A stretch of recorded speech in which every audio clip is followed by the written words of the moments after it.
إذ هما في الغار إذ يقول لصاحبه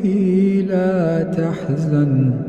إن الله معنا لا تحزن إن الله معنا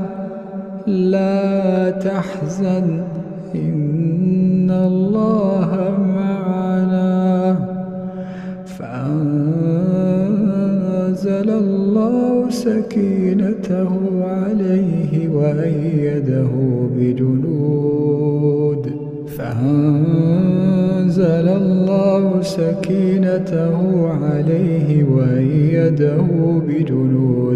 لم تروها